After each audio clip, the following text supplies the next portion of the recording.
How to set different notification sounds for different apps on your iPhone. If you're struggling to find out how to do it, this video is right for you. All you have to do is first tap on your setting app. Now scroll down on your screen and tap on the option called Notifications. Once you tap on it, it will take you to the new page. Scroll down again. As you can see, there is an option called Notification Style. Now all you have to do is choose any app that you want to change the notification sound. Here, tap on the sounds.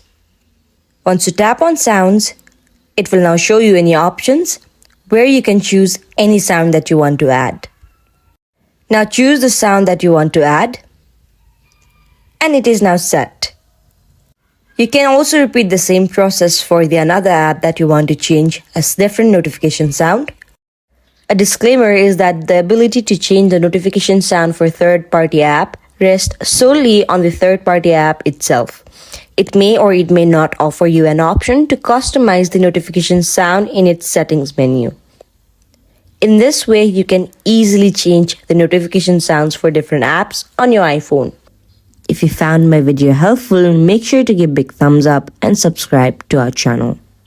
Thank you.